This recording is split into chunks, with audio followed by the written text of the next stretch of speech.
SHM के बारे में। तो एसएचएम के लिए सबसे पहला टर्म जो आ रहा है दैट इज सिंपल। दूसरा टर्म है हार्मोनिक।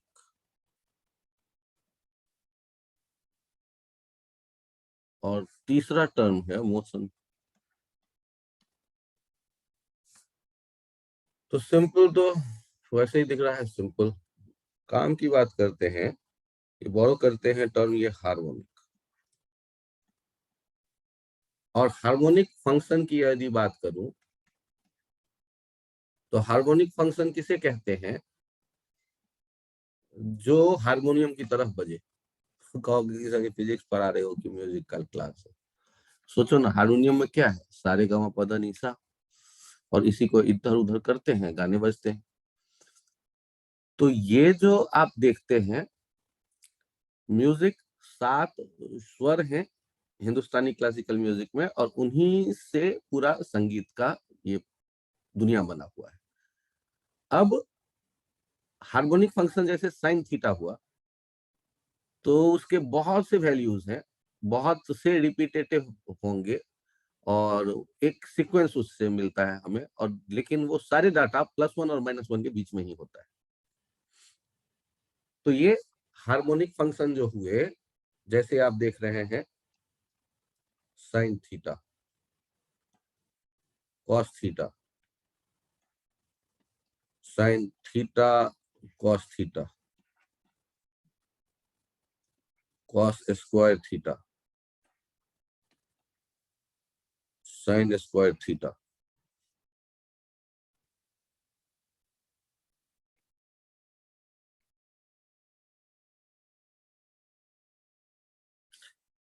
यहां sine theta plus cos theta, sine cube theta,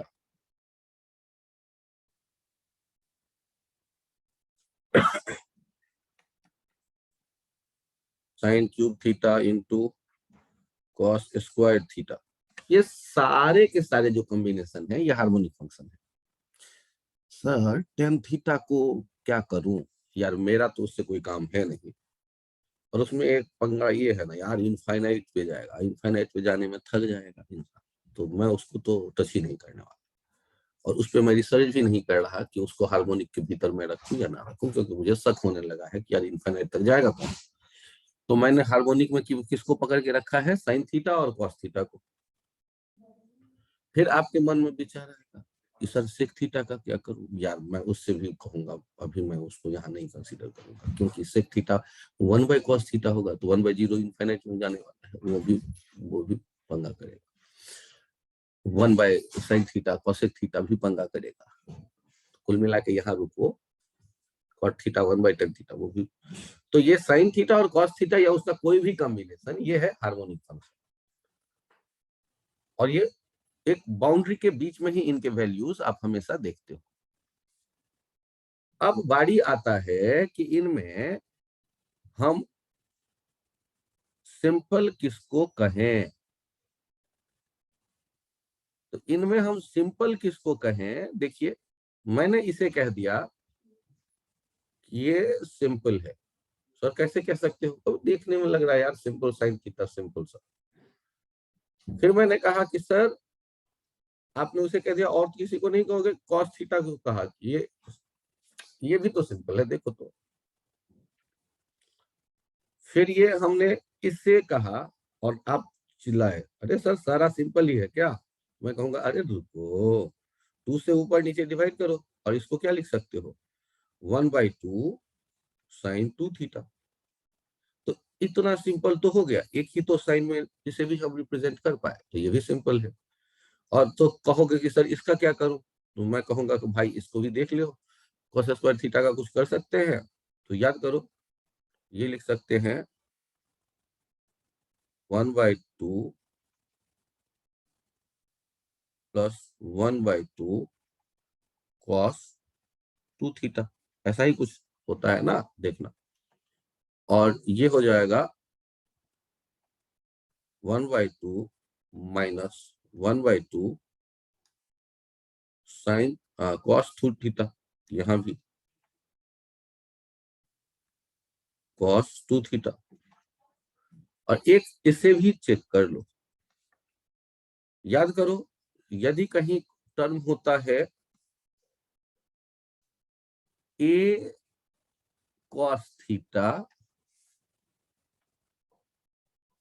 plus, ऊपर लिख रहा हूं a cos थीटा, यहां से मैं डिलीट कर दूं इसे,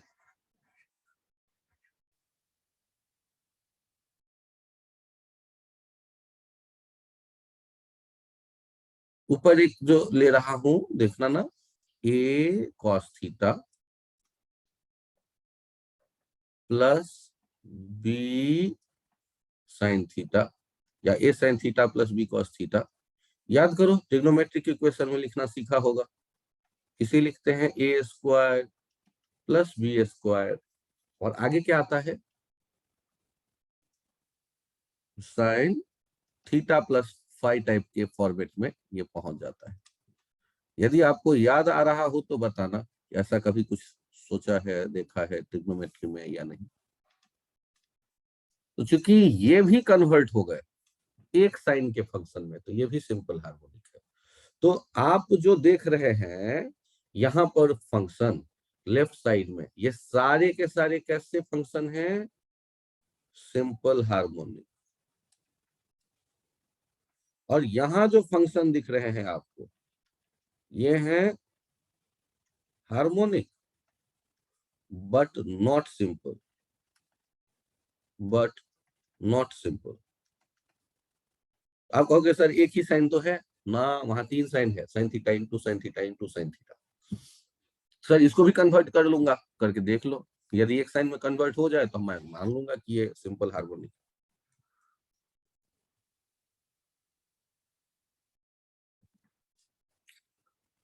कोई फॉर्मूला है, सर मैंने साइन 3 थीटा पढ़ा हुआ है, तो चेक करके देखो ना, sine 3 theta, 3 sine theta minus 4 sine cube theta, तो साइन क्यूब थीटा कितना हो जाएगा, 3 sine theta minus sine 3 theta upon 4, तो हाँ, तो दो आ गए साइन वाले, थीटा वाला। इसका मतलब है कि वो सिंपल हार्मोनिक नहीं हो सकता। तो कुल मिलाकर हमने यहाँ ये सीखा कि इस तरफ जो फंक्शन यहाँ हमारे पास बैठे हुए हैं, देखने देखिए ये सारे लेफ्ट साइड वाले सिंपल हार्मोनिक है, और जबकि राइट साइड वालों की यदि मैं बात करूं, तो यहाँ पर ये सारे के जो सारे आप देख रहे हो, ये सिंपल हार्मोनिक है, जबकि यहाँ पर ये हार्मोनिक है, लेकिन ये सिंपल के कैटेगरी में नहीं है। हार्मोनिक वर्ड के साथ किसी को कोई कंफ्यूजन तो बताइए प्लीज।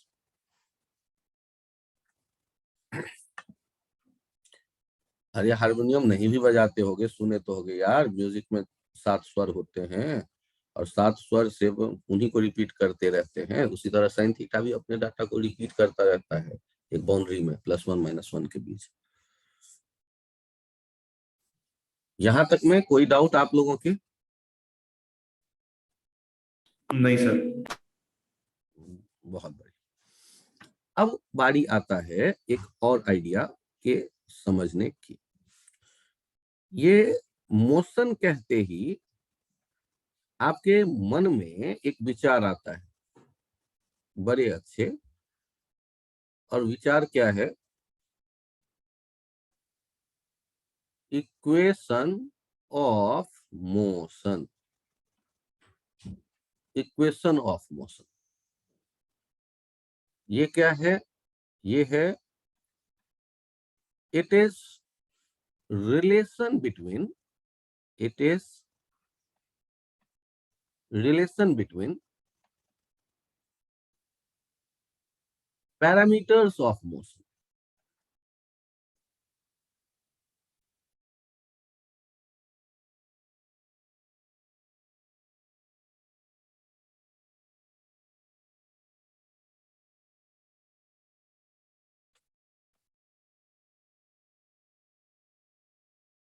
याद करो तो, आपके दिमाग में आता है ना, इक्वेशन ऑफ मोशन कहते ही S equals to ut plus half AT square. ये किसका रिलेशन है? मोशन को रिप्रेजेंट करने के लिए जो टर्म्स हम यूज करते हैं ना, that are called parameters of motion. उसे मैं अलग से डिफाइन नहीं कर रहा, वहां मेंशन कर दिया। S V U A T ये सब क्या है? Parameters of motion. तो इक्वेशन ऑफ मोशन क्या होता है? It is relation between parameters of motion. तो S equals to UT plus half A T square आपका जाना पहचाना एक इक्वेशन ऑफ मोशन है, ये आप जानते हैं। इसको डिराइव ही करते हैं इक्वेशन ऑफ मोशन का, v equals to u plus a t. Sir केवल यही क्यों लिख रहे हो? अरे यार ले, v equals to u plus a t, इस टाइप के जो हैं वो सारे पैरामीटर्स ऑफ मोशन के रिलेशन है, इक्वेशन ऑफ मोशन कहलाएगा। मुद्दे की बात पर आओ सर, मुद्दे की बात।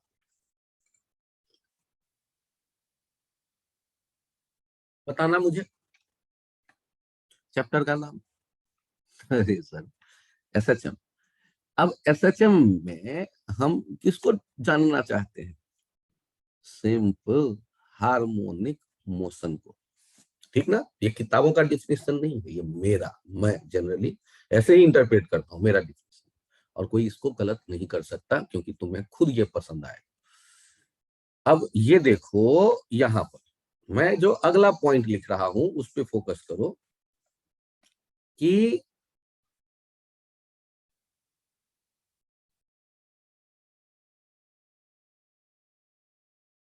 SSM is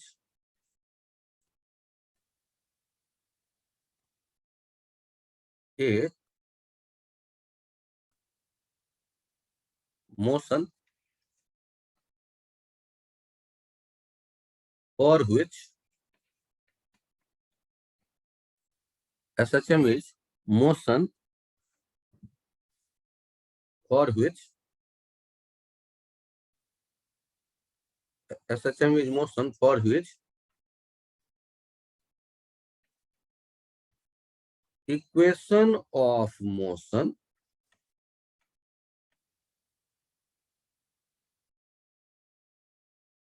is a simple harmonic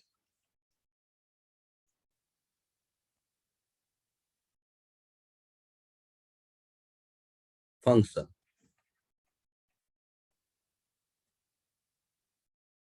simple harmonic motion is, आप सिंपल हार्मोनिक कहो या एसएचएम मैंने शॉर्ट में कहा, ये मैं आपको यहां डिफाइन कर रहा हूं।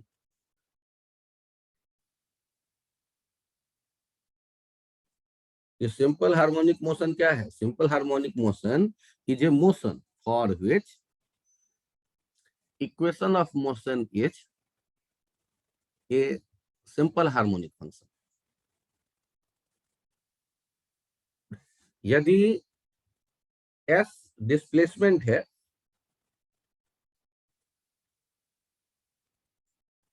और टाइम के साथ रिलेशन इसका यदि ऐसा हो,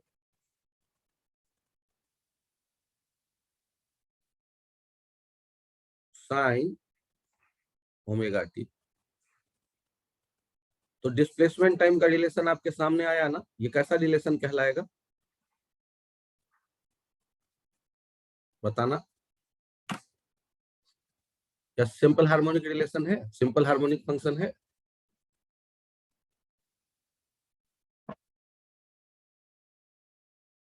तो हम लोग कहते हैं ऐसा कोई भी मोशन जिनके मोशन के पैरामीटर्स के relation harmonic simple harmonic function हो, उन्हें हम लोग नाम दे देते हैं सिंपल हार्मोनिक मोशन। यदि इसमें कोई कंफ्यूजन हो तो बताइए, यहां तक में कोई डाउट है तो सोचो और पूछो फिर मुझसे। सिंपल हार्मोनिक मोशन, ये हमने कहा ऐसे मोशन के लिए जिनके डिस्प्लेसमेंट, वेलोसिटी, टाइम, एक्सलेशन, इनके बीच का जो रिलेशन होगा, ताना बाना यहाँ जो बोलेंगे, ये कैसा होना चाहिए? वो हार्मोनिक फंक्शन होना चाहिए, सिंपल देखने में। तो उस मोशन के लिए हम नाम दे देंगे सिंपल हार्मोनिक मोशन। आप कहोगे कि सर ये ऐसा मोशन कोई बताओ, जरूर मैं बताऊंगा। 1 मिनट आप होल्ड करें, सोचिए थोड़ा सा।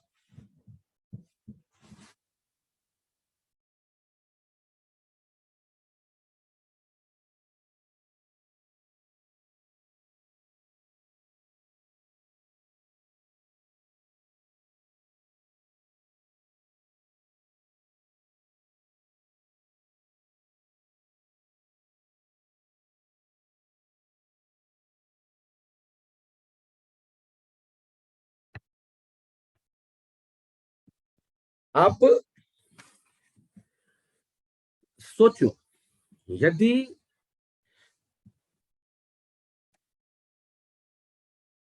एक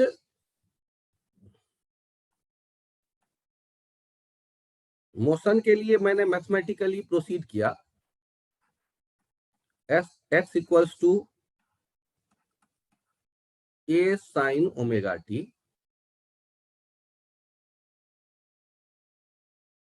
तो आप तुरंत जानते हैं dx बाई dt क्या देने वाला है, वेलोसिटी। ये हो जाएगा a omega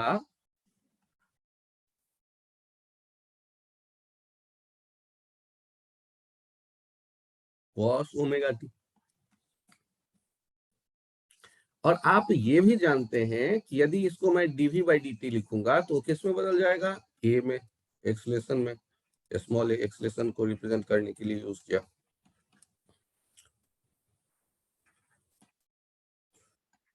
minus omega square a sine omega t, या एक्सलेशन हो गया माइनस ओमेगा स्क्वायर एक्स। ऐसा क्यों, since x equals to a sine omega T. और ओमेगा चूंकि कांस्टेंट है तो ए किसके प्रोपोर्शनल हो गया, माइनस एक्स की।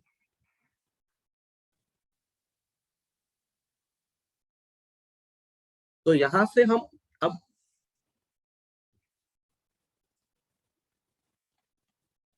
It is only condition for SHM. क्यों, क्योंकि यदि एक्सलेशन ऐसा होगा तो यदि आप इक्वेशन इक्वेशन खेलते हुए इधर आ सकते हो, तो इक्वेशन इक्वेशन खेलते हुए यहां भी पहुंच सकते हो। तो इससे आपके दिमाग में ये आ गया कि इक्वेशन ऑफ मोशन जो है, यदि एक्सलेशन माइनस एक्स के प्रोपोर्शनल है तो equation of motion x equals to sin omega t type होगा। तो आप इसको ऐसे सोचो ना,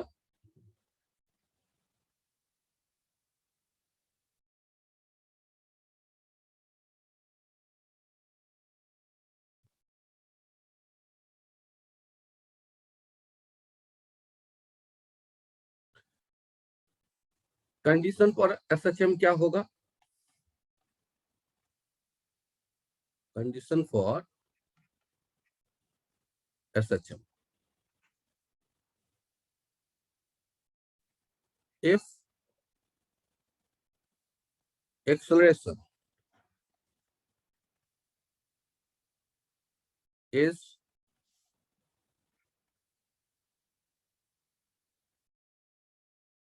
directly proportional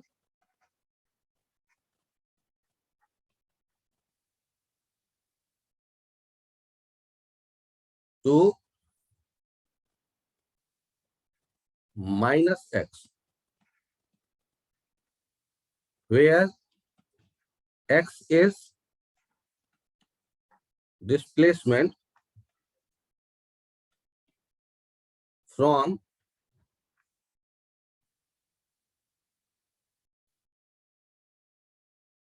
equilibrium।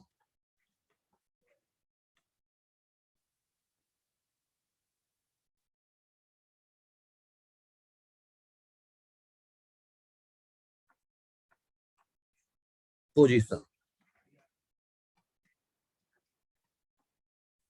आपने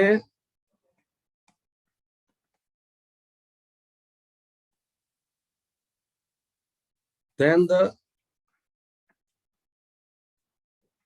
motion is called, then the motion will be simple harmonic motion.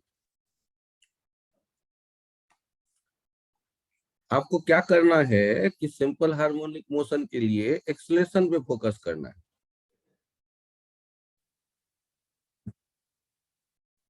अब यहां गौर करो ना कि आपने बात तो कर दिया इक्विलिब्रियम, इक्विलिब्रियम कैसे है?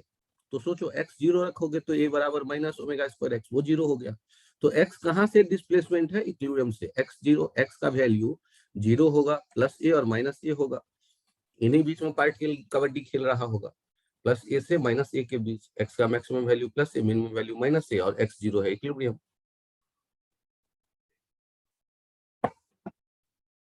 तो आप यहां ये भी समझ गए कि जब आप कहते हो x equals to a sin omega t, तो पार्टिकल का मोशन बाउंड्री में होगा, इक्विलिब्रियम। यहां तक आ रहा है प्लस a, और दूसरी तरफ आ रहा है माइनस a, और इसी जगह ये और चलता रहेगा, इधर उधर करता रहेगा। और ऐसा यदि कर रहा है तो वो SHM होगा। या फिर पार्टिकल को आप ऑसिलेट करता ऐसे देख सकते हो कि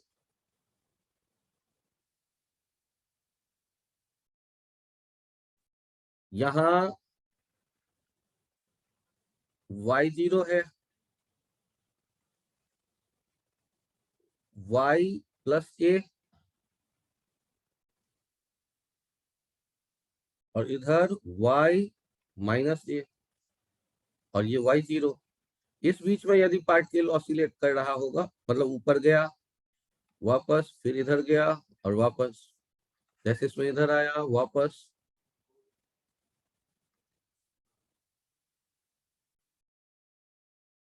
फिर इधर, फिर इधर, ऐसा यदि कहीं मोशन है तो वो हो गया सिंपल हार्मोनिक मोशन। लेकिन शर्त क्या है?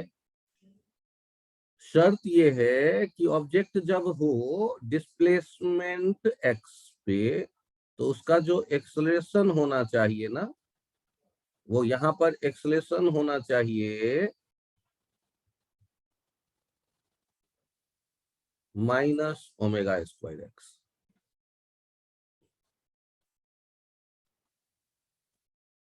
अब यहां ये बताओ ना, माइनस ओमेगा स्क्वायर एक्स का मतलब ये हो गया, माइनस तो डायरेक्शन के लिए यूज करते हैं ना हम लोग, ओमेगा स्क्वायर एक्स।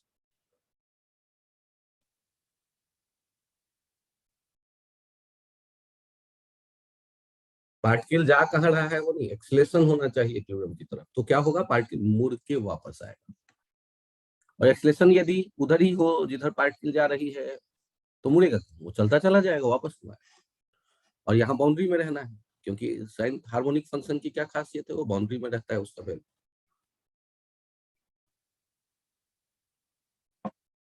तो देखो ना, चाहे वेलोसिटी टाइम का रिलेशन देखो, या डिस्प्लेसमेंट टाइम का, या पोजीशन टाइम, वो सारे क्या दिख रहे हैं? Simple harmonic. तो ये मोशन कैसा हो गया? Simple harmonic.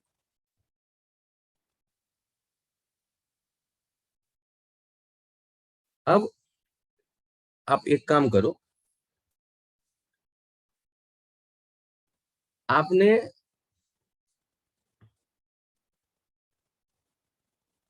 ये सोचा कि हम प्रूफ करें SHM। मैं डायग्राम हटाऊं यहां से, अब मतलब पेज चेंज करूं। Yes sir. ये steps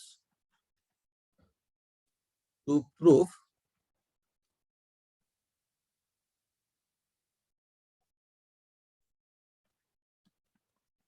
SHM। Step 1, find equilibrium.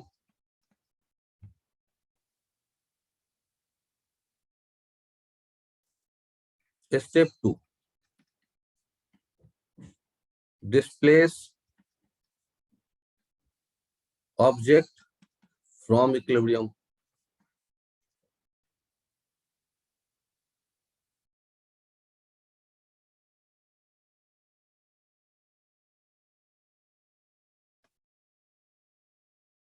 Through X and then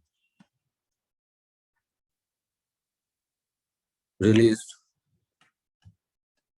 Step 3, find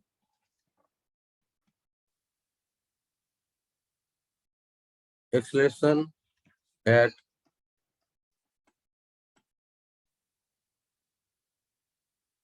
position X just after release.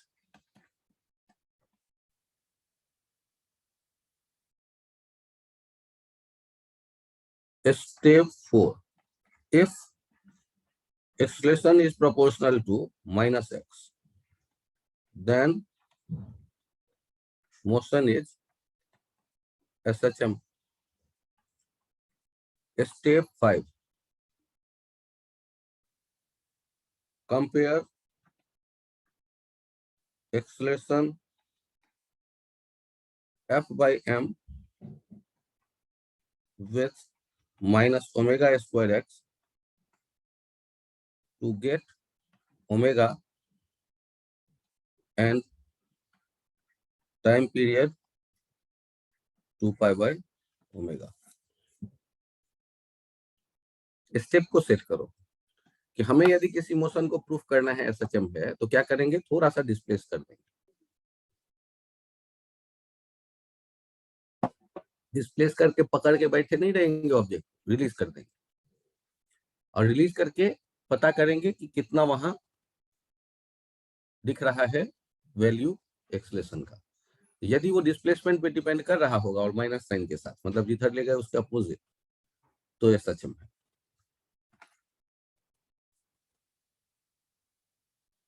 कुल मिला के एक्सेलरेशन पे ही फोकस करना है.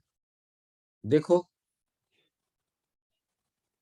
एग्जाम्पल देखो, तुम्हारे सामने एक स्प्रिंग ब्लॉक सिस्टम है.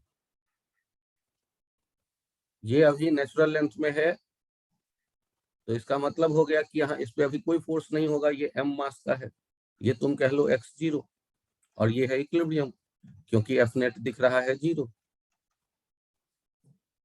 अब क्या करते हैं, इसे हल्का सा डिस्प्लेस कर देते हैं और यहाँ लाके रिलीज कर दिया. जब आप इसको यहाँ तक खींच के ले आए होगे तो इसको वापस लाने का काम कौन करने वाला होगा, kx. तो आपको जब ये प्रूफ करना है ये एसएचएम है, तो सॉल्व करते वक्त क्या देखना शुरू करो, फोर्स जो दिख रहा है एक्स पोजीशन पे वो क्या दिख रहा है, minus k x.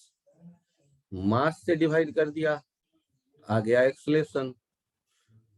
Since acceleration proportional to minus x, hence motion is SHM.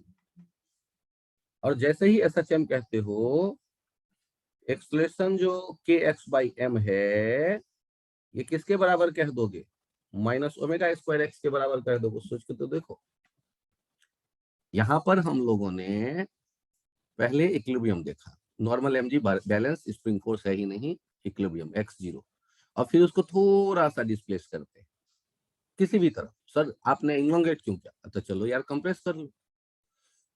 जैसे ही डिस्प्लेस करोगे नॉर्मल एमजी तो अब भी बैलेंस, के एक्स धकेलने लगेगा या खींचने लगेगा, तो आप के एक्स को रीड करो. देखो वो अपोजिट डायरेक्शन में है जिधर डिस्प्लेसमेंट हुआ, इसलिए वो माइनस साइन यूज किया. और आपने m से डिवाइड करके एक्सेलरेशन पता कर दिया. Since acceleration is proportional to minus x, even f is proportional to minus x, motion will be S. क्योंकि यार f प्रोपोर्शनल होगा तो ये तो होगा ही.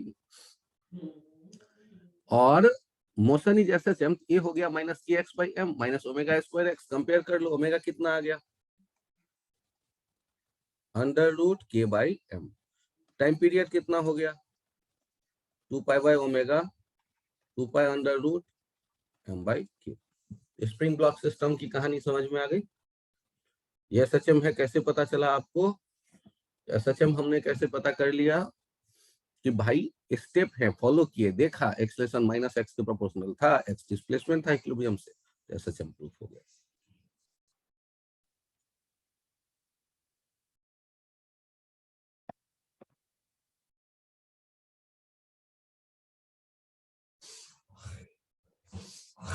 इसमें कोई कंफ्यूजन हो तो बताएं, हैंड राइज कर दीजिए एक बार, यदि आपको लग रहा है आप सबको समझ में आ गया है तो।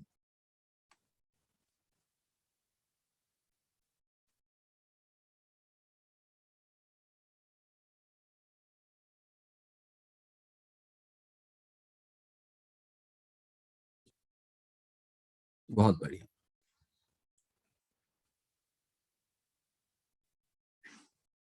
नमन, कार्तिक, आप भी ओके है ना? समझ में आ गया है? हाँ, बहुत बढ़िया।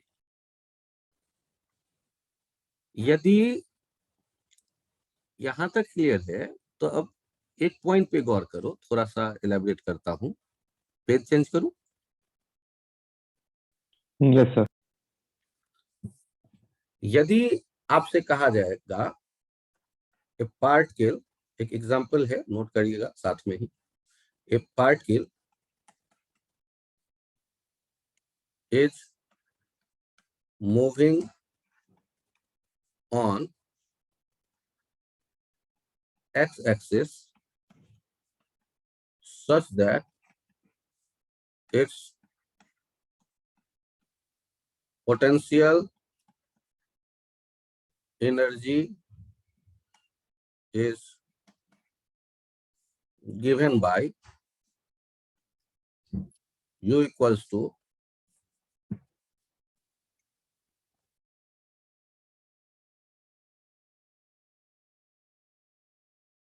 (32x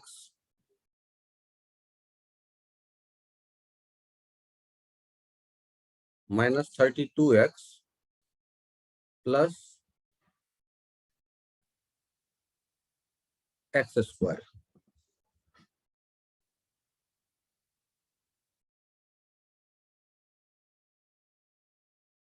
Find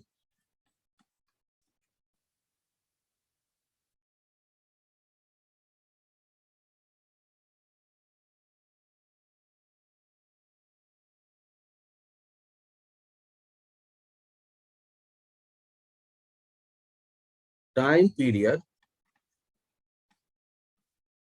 of this SHM while mass of the particle is 1 kg। आपसे पूछ रहा है कि टाइम पीरियड बताओ।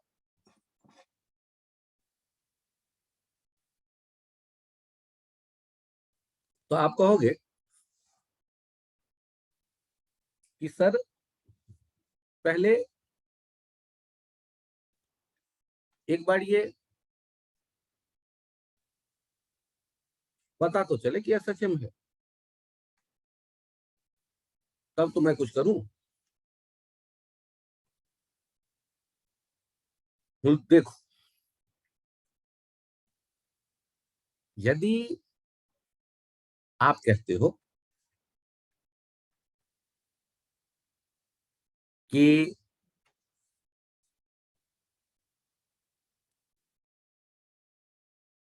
एसएचएम की कहानी बनानी है तो पहला काम तो यही करना पड़ेगा ना, प्रूफ करो एसएचएम है। u इक्वल्स टू है -32x प्लस एक्स स्क्वायर, और आप जानते हैं f इक्वल्स टू होता है -du/dx plus 32 minus 2x। Acceleration होता है, एक सेकेंड रुक जाओ, अभी तो f पता चला, अगला स्टेप तो होना चाहिए इक्विलिब्रियम पता करने का।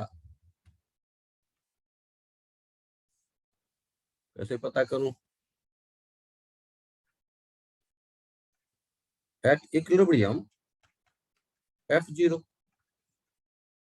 32 minus 2x0,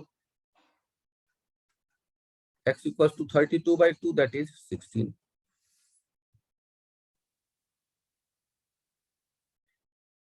सोचो, हमें पता चल गया कि x16 जो है वो है इक्विलिब्रियम। एक काम करो, तो x16 यदि है इक्विलिब्रियम, अब हम जो डिस्प्लेस करेंगे वो डिस्प्लेस तो इस x16 से करेंगे ना। तो मान लो हमने s डिस्प्लेस किया पार्टिकल को, तो x का वैल्यू वहां कितना हो जाएगा? x का वैल्यू वहां कितना हो जाएगा? 16 प्लस s।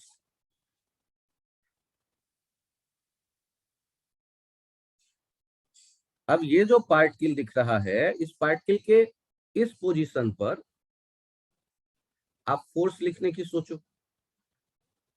क्या लिखोगे?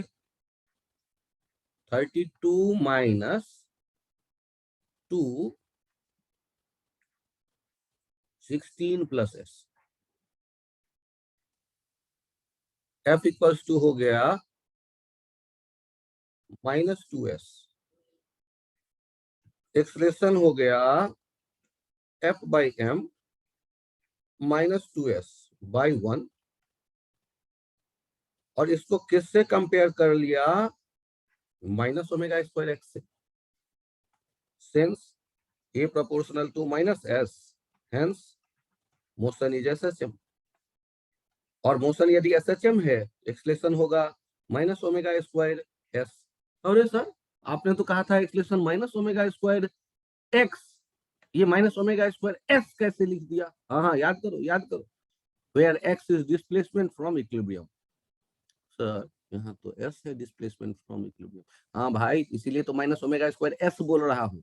वो x पकड़ के थोड़े ना बैठे रहेंगे। x का सोचो ना क्या था? Displacement from equilibrium position.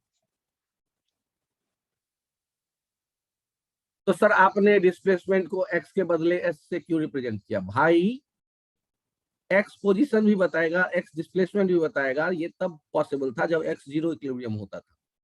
यहाँ पर x तो कोऑर्डिनेट हो गया, पोजीशन बता रहा है, x 16 है इक्विलिब्रियम। तो आपको डिस्प्लेसमेंट के लिए कोई और सिंबल चाहिए ही होगा, तो एस हमने यूज किया, जाना पहचाना सिंबल है अपना। प्रूफ हो गया, ये SHM भी है और टाइम पीरियड भी निकल आया। सर कैसे? अरे यार, तो ओमेगा नहीं दिख रहा है √2, तो टाइम पीरियड दिख जाएगा 2 pi by omega pi √2 second. एक चक्कर लगाने में जो टाइम लगेगा ये होगा पाई √2 सेकेंड। यदि आपको लगता है कि ये समझ में आया तो बहुत बढ़िया, और लगे कि ना ना ना, तो फिर ना ना क्या, फिर तो कहने को है ये सिंपल हार्मोनिक मोशन, वैसे तो कॉम्प्लिकेटेड लगता है। आराम से देख लो, 2 मिनट टाइम लो, बेसिक रूल फॉलो करो। Find equilibrium, displace the particle from equilibrium, find force, net force, FBD बना करके नेट फोर्स निकाल लो। If force is proportional to minus s, force is proportional to minus of displacement, then the motion will be s।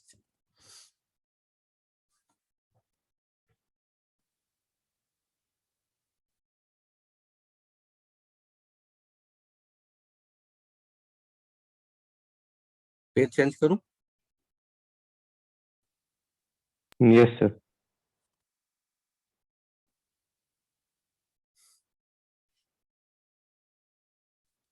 आपको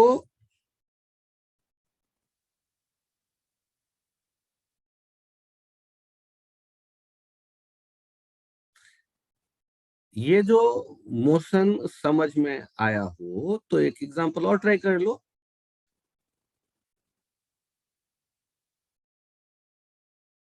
If m 2 kg and F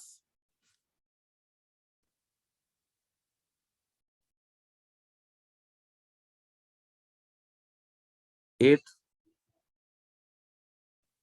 minus 32x, then find, then proof, then proof motion is SHM and find its time period.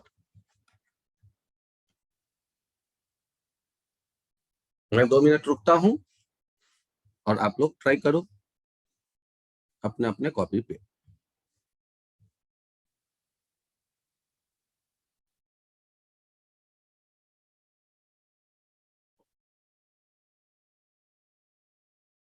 Solve करते वक्त सबसे पहला equilibrium check करो।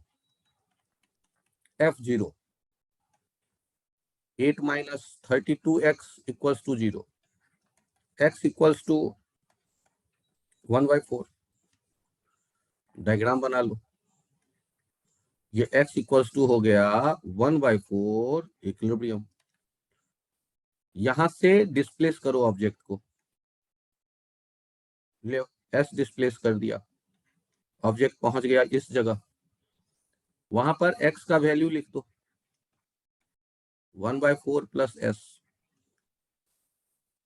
अब यहां check करो eight, या यहां लिख रहा हूं at x equals to at x equals to 1/4 plus s, f equals to कितना हो जाएगा 8 माइनस 32 ब्रैकेट में 1/4 प्लस s,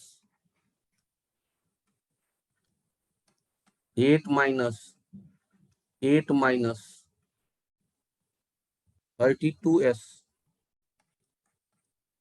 ये कैंसिल आउट हो गया, एक्सलेशन हो गया f/m माइनस 32s/2, एक्सलेशन हो गया minus 16s proportional to minus s, hence motion is SHM।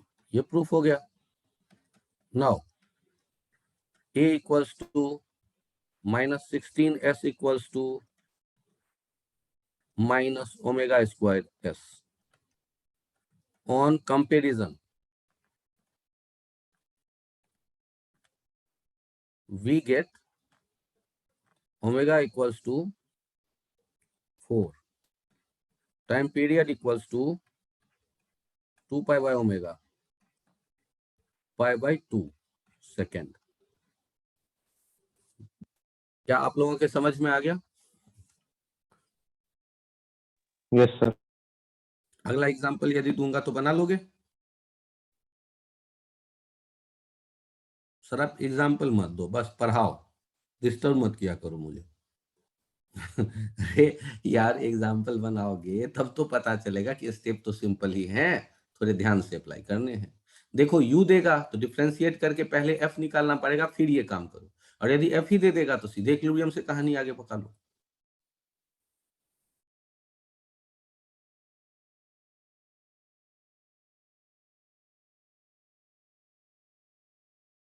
हटाओ इसे, पेज को। सर एक सेकंड।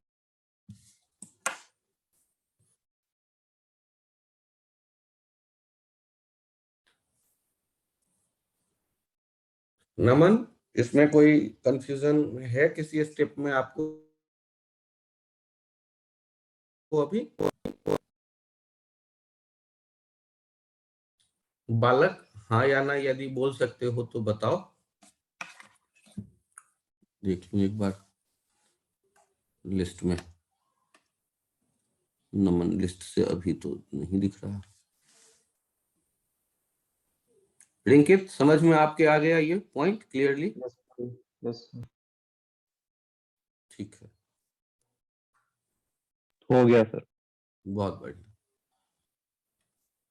अब यहां पर देखो एक एग्जाम्पल है, ये देख रहे हैं बॉल इज ड्रॉप्ड, ये h हाइट से ड्रॉप किया गया है।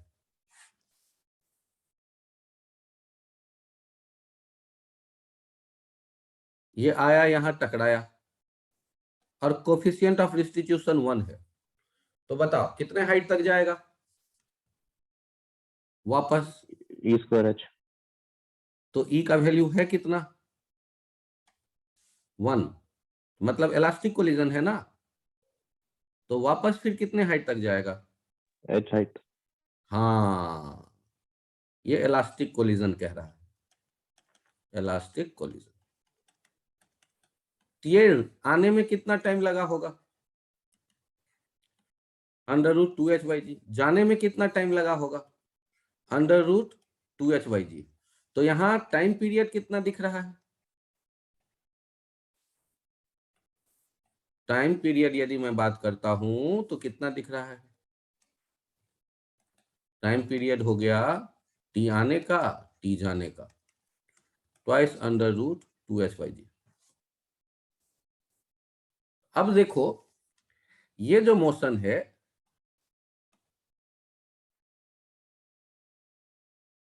Is the motion of this ball SHM। क्या ये जो बॉल का मोशन है वो SHM है? तो देखो रिपीट तो हो ही रहा है, बॉल नीचे आया ऊपर गया। ये आप पक्का समझो, motion of the ball is periodic motion and it's time period is, ये लिखा ही हुआ है।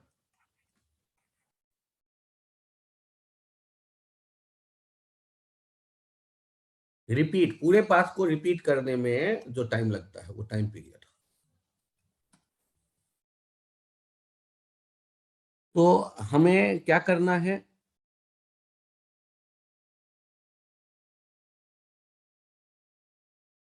कि प्रूफ करना है ये SHM है या नहीं। तो मुझे ये बताओ, जब बॉल नीचे गिर रहा है तो किसी भी जगह हम देखते हैं तो इसका एक्सेलरेशन डिस्प्लेसमेंट पे डिपेंड कर रहा है या कांस्टेंट है? -g या Constant +g, है. जो भी कहना चाहो। तो सेंस यहां क्या कहोगे तुम? सेंस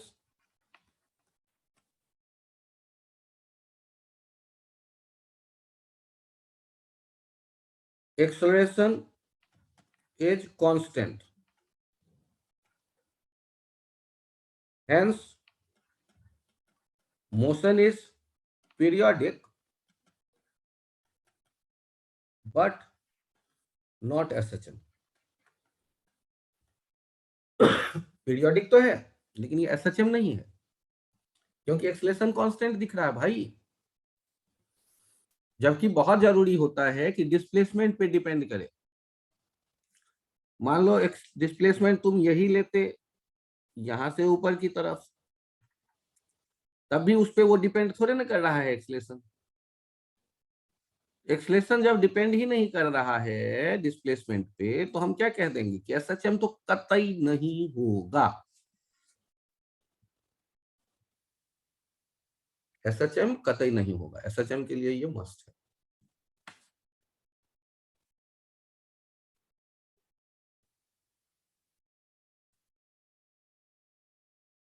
पेज हटाऊं? Yes sir. आप अब आप समझ रहे हैं कि जब SHM कोई कहेगा तो आपको दिमाग में ये आना तो जरूरी है। एक ब्लॉक होगा जो दो स्ट्रीम के बीच कबड्डी खेलेगा, याद करो। और जो दोनों एक्सट्रीम होंगे, और इसमें कहानी या तो इक्वेशन से याद रखो या इस तरह याद रखो। ये इक्विलिब्रियम वाला पोजीशन है, एक लेफ्ट एक्सट्रीम एक राइट एक्सट्रीम।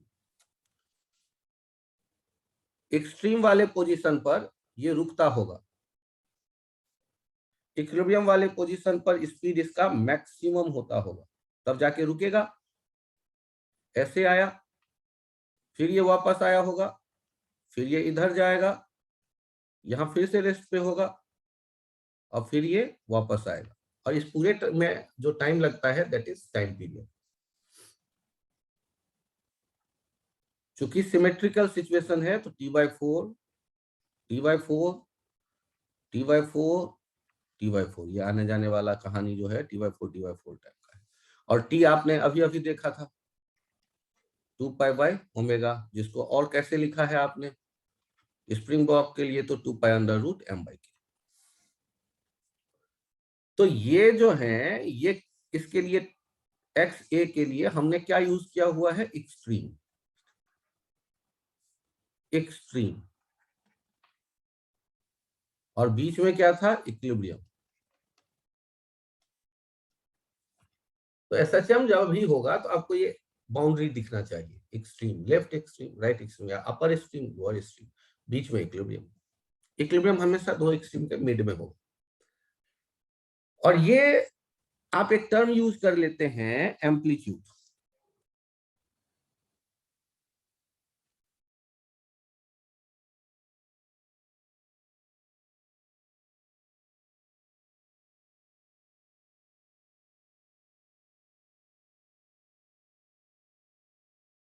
टर्म यूज कर लेते हैं एम्पलीट्यूड। एम्पलीट्यूड क्या होता है, इक्विलिब्रियम से एक्सट्रीम का डिस्प्लेसमेंट। ये ए, इसे कहते हैं एम्पलीट्यूड। ये है magnitude of maximum displacement, magnitude of maximum.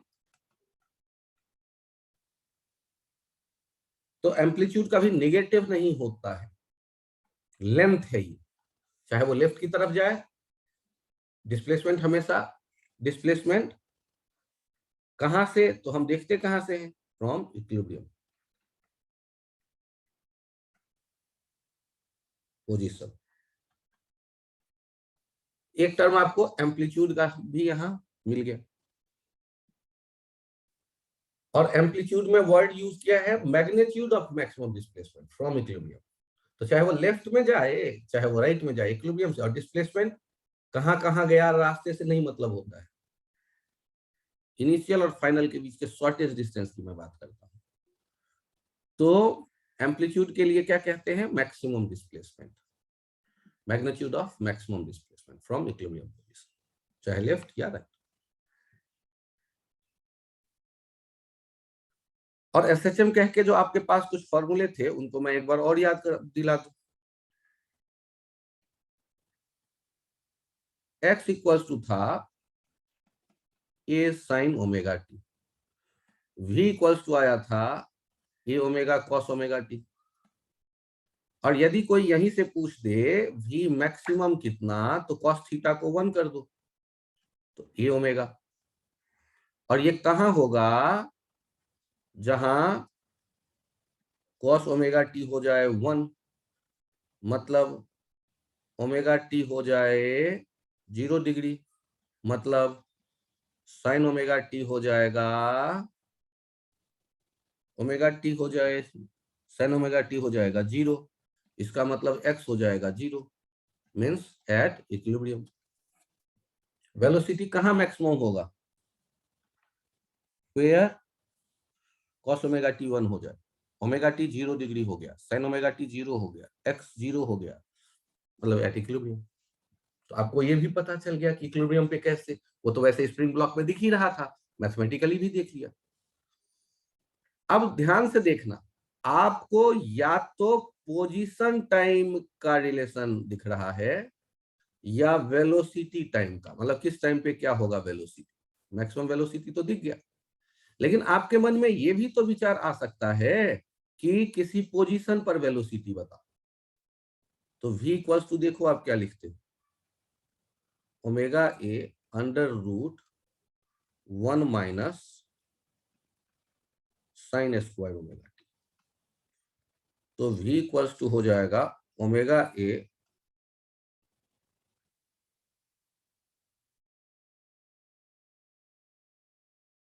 Omega √1 a square minus a sine omega t का whole square, v equals to omega under root a square minus x square. एक relation ये भी आ गया। ये किसका रिलेशन है? पोजीशन, एक्स पोजीशन पुटअप करो, वेलोसिटी आ जाए।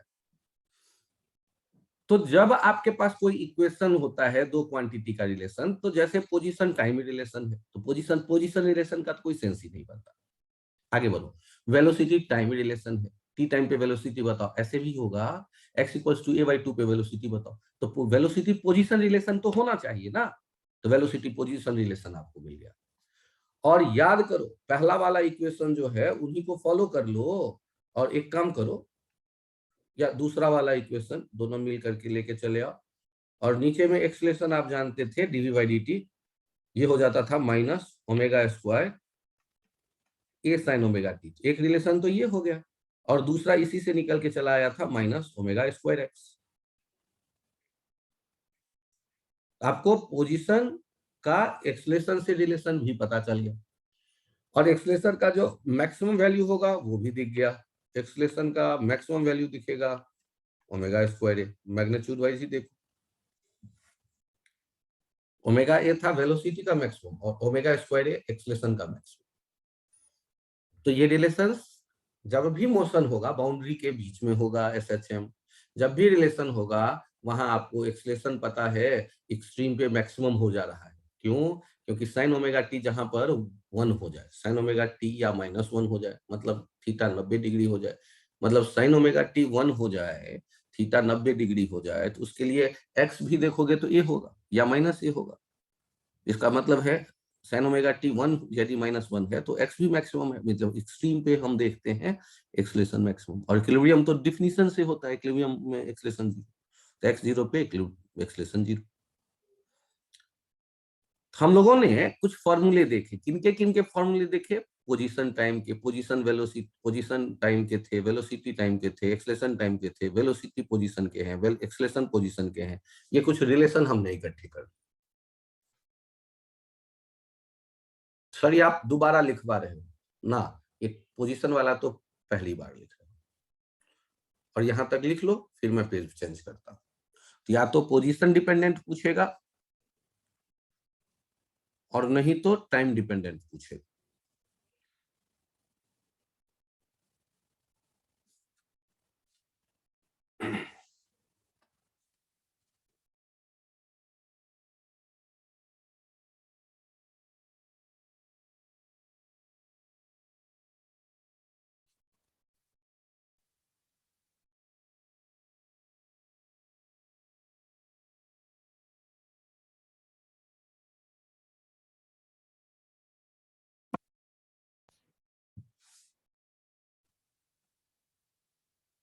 क्या पेज चेंज करूं?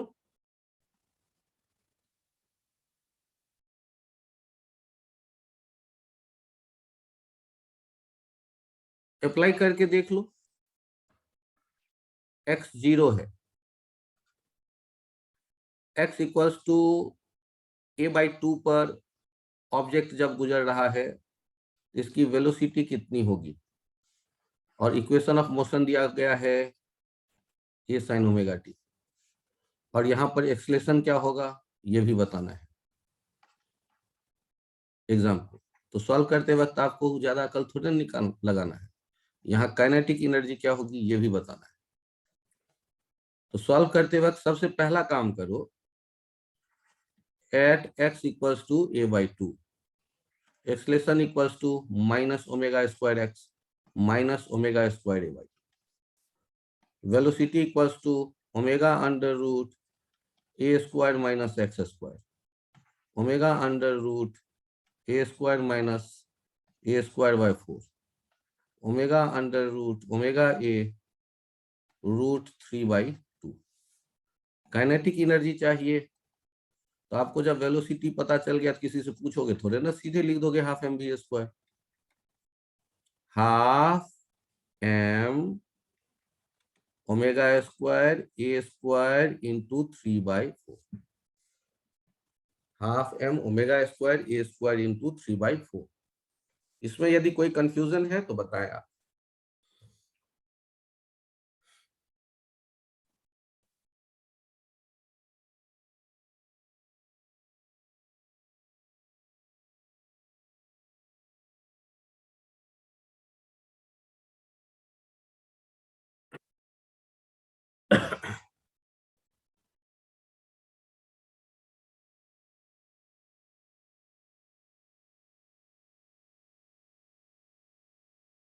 एक एग्जांपल और ट्राई कर लो। मोशन एसएचएम है तो x बराबर मैंने लिख दिया ये sin ओमेगा टी, जिससे ये कहानी क्लियर हो गया। आपको बता भी दिया ये x0। आपको बताना है कि कभी ऐसा भी हो सकता है ये पार्टिकल इधर जा रहा हो, यहाँ एक्सलेशन बताओ, यहाँ वेलोसिटी बताओ, x का वैल्यू है a/√2 माइनस में, और यहाँ पर काइनेटिक एनर्जी बताओ। तो सॉल्व करते वक्त क्या दिमाग में आएगा आपके? x equals to minus a/√2, acceleration equals to formula सोचो, minus omega square x, minus minus plus हो गया omega square a/√2, positive direction में होगा। Velocity equals to omega under root a square minus x square, ये हो गया velocity equals to omega under root a square minus minus a/√2 का square A square by 2 हो गया, ये value हो गया ओमेगा a/√2, ये भी का वैल्यू आ गया। और काइनेटिक एनर्जी कैसे लिखने वाले हो? Half m v square, half M omega square A square by 2। तो इस तरह से हमें काइनेटिक एनर्जी भी पता चल गया। यदि कोई कंफ्यूजन हो तो बताओ। No sir. आप यहां तक यदि आ गए तो एक काम और कर ही लो कि पोटेंशियल एनर्जी को देखो। पोटेंशियल एनर्जी, तो पोटेंशियल एनर्जी क्या हो जाता है? पोटेंशियल एनर्जी कैसे लिखेंगे? तो पोटेंशियल एनर्जी लिखेंगे delta u, change in potential energy होता है minus of work done by conservative force, minus of f c into d x, minus of, ध्यान से देखना, m a c into d x, minus of m, ध्यान देना, minus omega square x into d x, minus minus plus M omega square x D x. आप integrate करते हो, x का value 0 से x तक देख रहे हो, और ये du को देखते हो u at x equals to 0 से u, तो आ गया u minus u naught, u equilibrium, और ये आ गया m omega square x square by 2। तो u का जो वैल्यू आ रहा है ये आ रहा है, राइट साइड ले आओ, u naught plus half M omega square x square, ये पोजीशन डिपेंडेंट हो गया। और इसी में u का वैल्यू हो गया u naught plus half M omega square ए स्क्वायर, साथ में कौन है? Sine square omega t. क्यों? क्योंकि ये टाइम डिपेंडेंट आ गया। अब होता क्या है, स्प्रिंग ब्लॉक सिस्टम देखो, जनरली हम लोग क्या कहते हैं,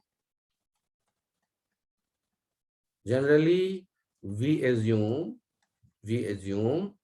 potential energy at equilibrium is 0। Then potential energy का रिलेशन आ गया हाफ एम ओमेगा स्क्वायर ए square sine square omega t, या half M omega square x square.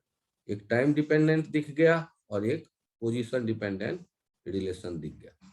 या तो इधर वाला देख लो, या तो इधर वाला देख लो, ये दोनों, या फिर यहाँ वाला देख लो। ज्यादातर जो यूज हो रहा है वो ये यूज हो रहा है कि इक्विलिब्रियम पे जनरली वी एज्यूम इक्विलिब्रियम पे पोटेंशियल एनर्जी 0। तो कैसे हमने देखा, डिफिनीशन यूज किया, change in potential energy is defined as negative of work done by conservative force. और सोचो ना यार, कंजर्वेटिव होगा तभी तो पोटेंशियल एनर्जी, तो यहाँ पर जो फोर्स कहते हो एसएचएम में वो acceleration m into acceleration, acceleration क्या माइनस ओमेगा स्क्वायर एक्स, तभी तो एसएचएम, तो यूज कर लिया। यू देखो रिलेशन आ गया, half M omega square x square या हाफ एम ओमेगा स्क्वायर ए square sine square omega t, क्योंकि एक्स के बदले ए साइन ओमेगा टी लिख दिया। कहानी शुरू हुआ था एसएचएम का, तो x equals to a sine omega t से तो हमने कहानी अपनी शुरू की थी, इसीलिए उसे यूज करते हुए दो रिलेशन हमने देखे। यदि यहाँ काइनेटिक एनर्जी की बात भी कर लो, कुछ जा तो नहीं रहा अपना, तो काइनेटिक एनर्जी कैसे कहते थे, हाफ एम वी स्क्वायर, तो भी तो दो तरह से लिखना हमने सीख लिया है।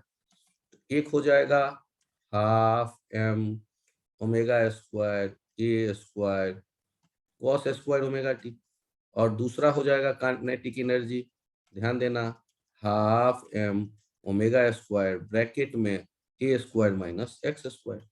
तो टोटल एनर्जी की बात करेंगे, ये हो जाता है काइनेटिक प्लस पोटेंशियल। अब दो संभावनाएं हैं, या तो हम इन दोनों के बारे में ही बात कर रहे हैं, जब जब एट यू एक्स 0 इज 0, तो टोटल एनर्जी देखो कितना आ गया, हाफ एम ओमेगा स्क्वायर ए स्क्वायर, चाहे तो टाइम वाले को टाइम वाले से ऐड करो, या पोजीशन वाले को पोजीशन वाले से ऐड करो, या तो टाइम वाले को टाइम वाले से ऐड करो या पोजीशन वाले को पोजीशन वाले से ऐड करो।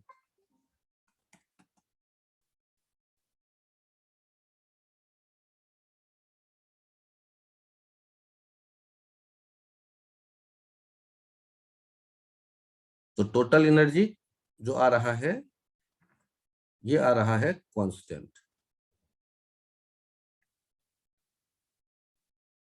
तो आप यहां से ये भी ध्यान रख सकते हैं कि मोशन के पैरामीटर्स रिपीट तभी होंगे यदि सिस्टम ने एनर्जी लूज नहीं किया हो। तो यदि सिस्टम एनर्जी लूज करेगा तो मोशंस के पैरामीटर रिपीट नहीं होंगे। एनर्जी लूज करेगा तो वापस कैसे पहुंचेगा पार्टिकल एक्स वाले ए वाले एक्सट्रीम पे, वो पहले ही कहीं रुक के चला आएगा वापस।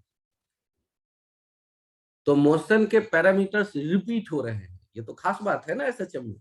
हार्मोनिक, हार्मोनियम, सारे गामा पधनी सा सानी द पमगरे, तो वो यहाँ पर हार्मोनिक होने पर ये जरूरी है कि एनर्जी कांस्टेंट बना रहे, और वो दिख रहा है।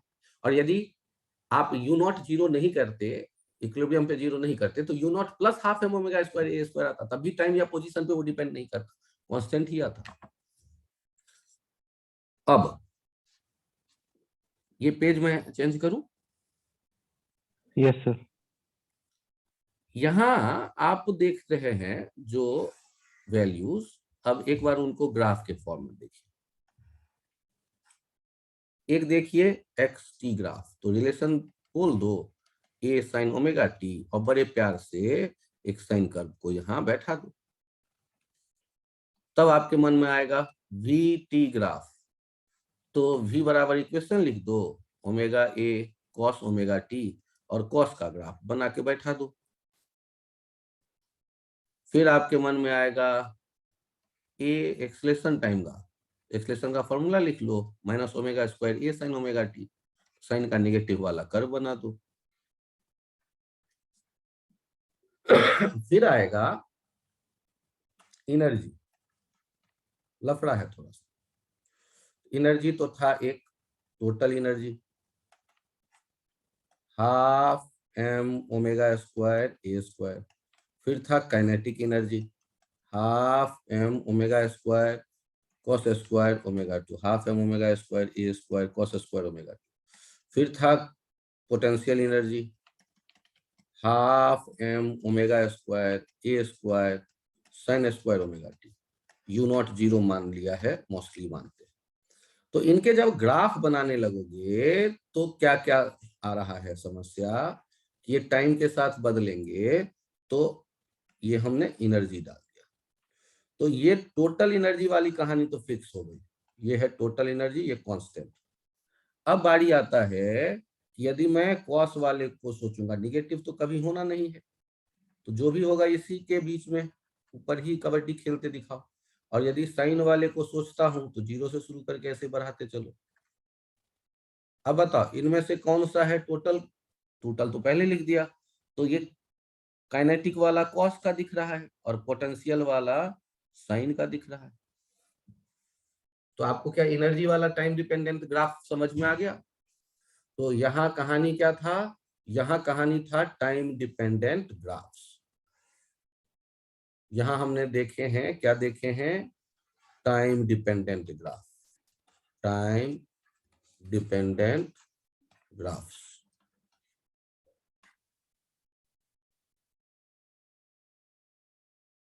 इनमें यदि कोई पॉइंट कंफ्यूजिंग है तो बताओ, और समझ में आ गया तो खुशी से आगे बढ़ो। आ गया सर। और यदि यहां तक आप पहुंच गए हैं तो एक स्टेप और आगे बढ़ो ना। हम लोग बात कर रहे हैं कि सर एक पोजीशन बार डिपेंडेंट भी होना चाहिए, तो नेक्स्ट लिख दो पोजीशन डिपेंडेंट ग्राफ। तो पोजीशन डिपेंडेंट ग्राफ के लिए देखो, यदि हम वेलोसिटी के बारे में सोचते हैं तो वेलोसिटी का जो रिलेशन था उसको मैनिपुलेट करते हैं, तो ये बनेगा vx का। आपको पता है प्लस ए और माइनस ए के बीच में ही वेलोसिटी रहने वाला है, तो v क्या था, omega under root a square minus x square, ये क्या आ गया, v by omega square A square plus x square by omega square. Check कर लेना यार एक बार, v square by omega square A square, step by ही चल लो। और इक्वल यहाँ पर पहले v square by omega square कर दिया, पहले v square by omega square कर दिया, एक्स स्क्वायर कर दिया, और उधर आ जाएगा ए स्क्वायर। तो अब ए स्क्वायर को भी यदि हटा देते हैं तो यहाँ आ जाएगा ए स्क्वायर, यहाँ आ जाएगा ए स्क्वायर ओमेगा स्क्वायर। तो हमारे पास जो रिलेशन आ गया वो क्या दिख रहा है, आप लोग अब मैथमेटिक्स के मास्टर, एलिप्स दिख रहा है। तो यहाँ क्या बनने वाला है, एलिप्स। और यदि तुम बात करते हो प्लस ए माइनस ए के ही बीच ये एफ एक्सलेशन का, तो एक्सलेशन वाला रिलेशन क्या लिखते थे, minus omega square x, minus omega square x. ये स्ट्रेट लाइन ऐसे बन जाएगा। और यहाँ ध्यान देना, यदि ये थीटा है तो ओमेगा स्क्वायर किसके बराबर, स्लोप ना निगेटिव वाला, तो ओमेगा स्क्वायर टेन थीटा हो जाएगा, ये भी ध्यान रखिएगा। तो पहला ग्राफ तो हो गया ये, और दूसरा ग्राफ आ गया यहाँ पर, और तीसरा ग्राफ एनर्जी का देख लेते हैं। एनर्जी का इस ग्राफ में आप कैसे काम कर लेते हैं, तो टोटल एनर्जी तो कांस्टेंट होगा, और याद तो आपको है ही एक्स के दो लिमिट के बीच में ही रहेगा ग्राफ। एक हो गया पोटेंशियल एनर्जी जो इक्विलिब्रियम पे 0 होगा, और एक हो गया काइनेटिक एनर्जी जो इक्विलिब्रियम पे मैक्सिमम होगा। ये काइनेटिक एनर्जी हो गया, ये पोटेंशियल एनर्जी हो गया, ये टोटल एनर्जी हो गया। आपको एसएचएम के ग्राफ से जान पहचान करवा दी गई।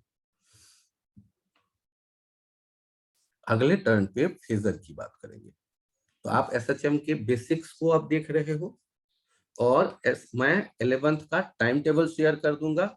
मैं 11th के क्लास के साथ ही पढ़ाऊंगा आपको वेव मोशन, उसको अलग से फिर मत कहना कि सर आप पढ़ाओ। तो इसलिए जिन जिन को डिटेल जाना है ना, आराम से 11th के साथ कर लेना क्लास। मैं टाइम टेबल शेयर करवा देता हूँ ग्रुप पे, या खुद ही कर देता हूँ। अभी के लिए इतना ही, thank you, bye bye. Sir हाँ बोलो। सर एक बार पिछला पेज दिखाना। अरे बालक, पिछला पेज पे क्या था, ग्राफ वो ना, ग्राफ अभी वाला बन गया सबका ग्राफ। पिछला पेज दिखाने के लिए मैंने 25 क्लिक करने पड़ेंगे। कौन सा ग्राफ तुम्हें बनाना है ये बताओ? Displacement, position, time, energy. अरे बोलो, मैं बना सर ही दूंगा। एनर्जी वाला, एनर्जी वाला। एनर्जी वाला, एनर्जी वाला ध्यान से देख लेना ना, पिछले पेज का एनर्जी वाला। टोटल एनर्जी कांस्टेंट, टाइम के साथ देख रहे हो। एक साइन वाला है स्क्वायर का, निगेटिव तो कभी होगा नहीं, और एक कॉस वाला है, निगेटिव कभी होगा नहीं। अब देख लो इसमें एनर्जी का क्या क्या दिख रहा है। कॉस वाला था काइनेटिक एनर्जी, साइन वाला था पोटेंशियल एनर्जी। कोई कंफ्यूजन? No sir. अभी के लिए इतना ही रखूं। Yes sir. इवनिंग वाले 11th के साथ इधर उधर मिक्स मत करना कोई क्लास, मतलब 11th मेरे क्लास करना है तो मेरा क्लास करना है। कोई कंफ्यूजन हो कभी बैच में तो मुझे बताना, मैं शेड्यूल उसी हिसाब से रखूंगा। 11th वाले में आप लोग आमंत्रित हो अब वेव मोशन के लिए, जब भी शुरू होता है आज या कल वो शेड्यूल देख लेना तुम लोग। अब उसी को मैं शुरू करूंगा। थर्मोडायनामिक्स वहां कंप्लीट हो गया अब।